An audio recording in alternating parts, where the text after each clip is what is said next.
दोस्तों नमस्कार, मैं हूं रूपा पंडित। कारा न्यूज की खास मुलाकात इस कार्यक्रम में आप सभी का बहुत बहुत स्वागत है। आज हमारे साथ हमारे स्टूडियो में एक ऐसी नागपुर की फेमस शख्सियत उपस्थित हुई है जो कि इंटरनेशनल सेलिब्रिटी मेकअप आर्टिस्ट तो है ही, साथ ही हाइड्रा स्पेशलिस्ट भी है। अंजलि देशमुख मैम, आपका हमारे स्टूडियो में आने के लिए बहुत बहुत धन्यवाद। दोस्तों, दक्षिण कोरिया वैसे तो एक साफ सुथरा देश है। ये देश अपनी साफ सफाई पर विशेष ध्यान देता है। आपको बता दें कि दक्षिण कोरिया की आबादी 5 करोड़ से ऊपर है। दक्षिण कोरिया प्लास्टिक सर्जरी करवाने में सबसे आगे रहता है। ये देश कैपिटल ऑफ प्लास्टिक सर्जरी के नाम से भी जाना जाता है। आपको बता दें कि यहाँ के लोग खूबसूरत दिखने के लिए सबसे ज्यादा प्लास्टिक सर्जरी ही कराते हैं। इसके अलावा यहाँ के लोग अपने फिटनेस पर भी बहुत ध्यान देते हैं। दोस्तों, फिटनेस पर ध्यान देना तो बहुत जरूरी है, लेकिन ऐसा क्या है दक्षिण कोरिया में जहां के प्रोडक्ट्स जो हैं इंडियन लोगों को बहुत लुभाते हैं। दरअसल मैं आपको ये सारी जानकारी इसलिए दे रही हूँ क्योंकि आज हमारे साथ जो हमारी सेलिब्रिटी यहाँ पर स्टूडियो में उपस्थित हुई है, उन्होंने हाल ही में दक्षिण कोरिया में जाकर वहाँ के प्रोडक्ट्स के बारे में बहुत सारे नॉलेज जो है वो गेन किया है। सबसे पहले तो अंजलि मैम, एक बार फिर आपका स्वागत है। ये बताइए कि दक्षिण कोरिया में जाकर आपका एक्सपीरियंस कैसा रहा? काफी अमेजिंग एक्सपीरियंस रहा है। काफी अलग है अपना इंडिया और कोरिया। काफी डिफरेंस है हर लोगों में। उनकी जैसे उनका रहन है, सहन है, जैसे एकदम पर्सनालिटी बिल्कुल एकदम बोले जाए जैसे डॉल देखते हैं ना, परफेक्ट डॉल जैसे वो लड़कियां, ऐसा लगता है सही में उसको छू के देखूं ओरिजिनल है कि नहीं है। इतना यानी उनका रियलिटी स्किन इतनी ग्लोइंग करती है और वहाँ पे एफर्ट भी बहुत। हर लेडीज इतना हार्ड वर्किंग कर रही है कि सुबह 6:30 बजे से उनका वर्कआउट चालू हो जाता है। क्या बात है। इतना रश दिखेगा आपको रास्ते पे कि उनका 6:30 बजे से चालू हो जाते हैं ऑफिस वगैरह। बहुत हार्ड वर्किंग है। अच्छा मैम, ये बताइए कि दक्षिण कोरिया में आप किस लिए गए थे? मैं एटोमी एक कंपनी है जिसका स्किन के लिए बहुत अच्छा प्रोडक्ट है। तो मैं ब्यूटिशियन हूँ, तो मुझे भी लगा कि इसके बारे में थोड़ा डीप अपन नॉलेज लेना चाहिए, क्या है कैसे है। तो मैंने सर से बात की तो वो बोले अपने अभी इंडिया की टीम जा रही है, चलिए मैम आपको भी जो भी सीखना है वो हो जाएगा। तो मैंने गई तो मैं हर वो प्रोडक्ट देखी। वो कोलमार सिटी है जो वहाँ पे, तो वहाँ पे लॉरियल भी बनता है उसी कंपनी में, बैग भी बनता है और हमारा एटोमिक का प्रोडक्ट भी बनता है। तो कोरिया प्रोडक्ट इतना यानी वो लोग डीपली उनको जैसे स्किन में कितना जाना चाहिए, कैसे बनना है, वो सब मैं नॉलेज लेके आई हूँ। क्या बात है। ये बताइए कि दक्षिण कोरिया से जो प्रोडक्ट आपने लेकर आए हैं, दर्शकों इस इंटरव्यू होने के बाद हम आपको वो सारे प्रोडक्ट से भी रूबरू करवाएंगे, लेकिन अंजलि मैम ये बताइए कि उस प्रोडक्ट्स का इस्तेमाल जो है आपने इंडिया में आकर अभी तक किया है? हाँ, मैंने आई तब से मेरा वही कोरियन ही चल रहा है। अभी भी मेरे को 2-3 फोन आए हैं कि मैम हमको कोरियन फेशियल करना है। तो कोरियन फेशियल का यही है कि इंडियन प्रोडक्ट जिस तरह से उससे एकदम जैसे कितना अपना डस्ट निकल, जैसे नॉर्मल क्लींजिंग अपना इंडियन क्लींजिंग क्या होता है, अपन नॉर्मली क्लीन करता है, लेकिन कोरियन क्लींजिंग का जो डीप क्लींजिंग है वो पूरा अपना 7th लेयर तक जाके डीपली उसको मॉइस्चराइजर करके अपना स्किन को क्लीन करता है। मतलब फर्क दिखता है ओनली क्लींजिंग से ही। अच्छा। क्लींजिंग भी जैसे अपने इंडियन प्रोडक्ट में एक क्लींजिंग होता है, इसमें 2 रहता है, डीप क्लींजिंग, फोमिंग क्लींजिंग। उसके बाद स्क्रब भी इसका जैसे अपने इंडियन स्क्रब कैसे रहता है, एप्रिकॉट रहता है, थोड़ा रैशेस बिल्कुल लेकिन इसका क्लींजिंग मैं आपको बताऊंगी, स्क्रब बताऊंगी, एकदम जेल है, स्मूथ है। हाँ स्मूथ। अब ऐसा पता भी नहीं चलेगा कि अपना स्क्रब हो रहा है। जी जी जी।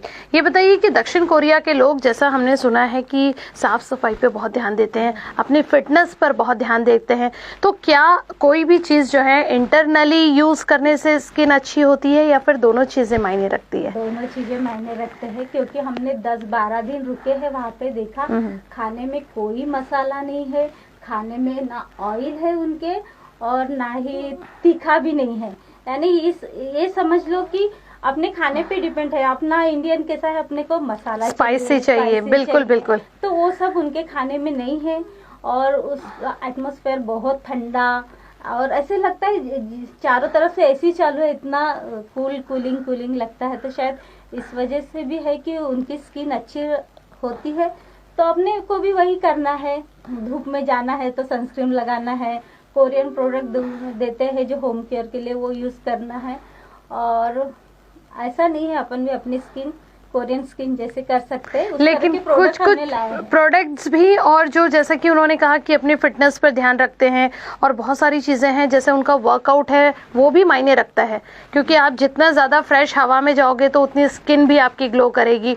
आप जितना स्पाइसी तेल वाला और तला भुना अवॉइड करेंगे, कोरियन स्किन जो है वैसी स्किन हम इंडियंस भी बना सकते हैं, लेकिन उसके लिए बहुत सारी चीज़ें हैं जिसके लिए हम इंडियंस को कॉम्प्रोमाइज़ करना पड़ेगा। सबसे पहला तो ये कि हम इंडियन लोगों को तला भुना चीज़ें जो हैं उससे परहेज करना पड़ेगा, स्पाइसी चीज़ें अवॉइड करनी पड़ेगी, और फिटनेस पे बहुत ध्यान देना पड़ेगा। जैसा आपने एक पॉइंट जो कहा वो मुझे सीरियसली बहुत अच्छी लगी कि वहाँ के लोग जो है वर्कआउट पे बहुत ध्यान देते हैं। मतलब उनकी मॉर्निंग जो है वो 6:30 से ही शुरू हो जाती है, तो जो मॉर्निंग से वो लोग अपना वर्कआउट करते हैं आई थिंक लेट नाइट तक उनका चलते रहता है। तो कहीं ना कहीं उनकी स्किन ग्लो करने के पीछे उनका वर्कआउट है, उनकी मेहनत है कि वो हर तरीके से अपने स्किन पर ध्यान दे रहे हैं। जी अंजलि मैम, ये बताइए कि आप तो इससे पहले और भी इंटरनेशनल कंट्रीज में जा चुकी हैं, तो सबसे फेवरेट कंट्री आपकी कौन सी रही? वैसे तो झगमगाती दुनिया है दुबई। हाँ। सिंगापुर के जो फाउंडेशन थे बहुत अच्छे हैं, आज भी मैं यूज कर रही हूँ। और लेकिन कोरिया का जो स्किन का प्रोडक्ट है ना, अमेजिंग है। उसका रिजल्ट वो लगाने से पता चल जाएगा अपने को कि ये कितना इफेक्टिव है। एकदम लगाने से इतना स्मूथ करता है, स्किन मॉइस्चराइजर लगता है, और एक ऐसा ग्लासी लुक देता है जो आज तक के फेशियल में कभी नहीं मिला है। आपके 22 साल के एक्सपीरियंस में आप इस तरह से बातें कर रही हैं, तो वाकई में मुझे भी ऐसा लग रहा है कि कोरियन प्रोडक्ट जो है वो हम लोगों ने यूज़ करना चाहिए, और आप जैसे दर्शकों को भी बताना चाहिए कि दक्षिण कोरिया के जो प्रोडक्ट्स हैं वो एक बार इस्तेमाल ज़रूर करें। अगर आपको इससे रिलेटेड कोई भी जानकारी चाहिए कि इस प्रोडक्ट का इस्तेमाल कौन सी स्किन पर किया जाना चाहिए और किस प्रकार से स्टेप बाय स्टेप जो है वो प्रोडक्ट्स का नॉलेज लेना चाहिए, तो आप अंजलि देशमुख मैम से सीधे संपर्क कर सकते हैं। उनके पास जाकर इन प्रोडक्ट्स का जो है वो नॉलेज ले सकते हैं। मेरा आखिरी सवाल अंजलि मैम ये होगा कि नागपुर की गर्मी, नागपुर की ठंडी, मतलब वेदर के अकॉर्डिंग जो मेकअप होता है, क्या उस सब चीज़ों का भी नॉलेज आपने लिया है? हाँ लिया है उनका, लेकिन इतना ही है कि उनके जो प्रोडक्ट है तो जैसे 5 स्टार होटल में या ठंडे जगह में ही हम उसका यूज़ कर सकते हैं। जैसे अपन अदर गांव में वगैरह जाते हैं तो उनके मंडप में शादी वगैरह रहती है, तो उसमें तो हम नहीं यूज़ करेंगे। लेकिन जो भी अपने ठंडा जैसे दिसंबर महीने में वगैरह अपन वो फाउंडेशन उसका मेकअप यूज़ कर सकते हैं। बाकी गर्मी के हिसाब से तो मेकअप नहीं है। वो आपके कहने का मतलब है कि दक्षिण कोरिया जो है वो एक ठंडा प्रदेश है, तो अपने इंडिया में अगर उन प्रोडक्ट्स को यूज़ करना है तो हो सके तो जैसे विंटर सेशन में, रेनी सीजन में जब बहुत ज़्यादा ठंडक हो तो उस सीज़न में करना चाहिए, और समर सीजन में थोड़ा अवॉइड करना चाहिए जहां आप बाहर निकल रहे हो। ऐसा ना हो कि आपका मेकअप पूरा धुल जाए। नहीं तो उसके लिए जैसे अपना सीटीएम अच्छे से रहा, जैसे क्लिंजिंग टोनर, मॉइस्चराइजर, जो प्री प्राइमर जो अपन करते हमारा बेस है वो स्ट्रांग रहेगा। उसका मिस्ट बहुत अच्छा है जो मेकअप में यूज होता है। लिपस्टिक काफी अच्छे है, फाउंडेशन भी अच्छे है।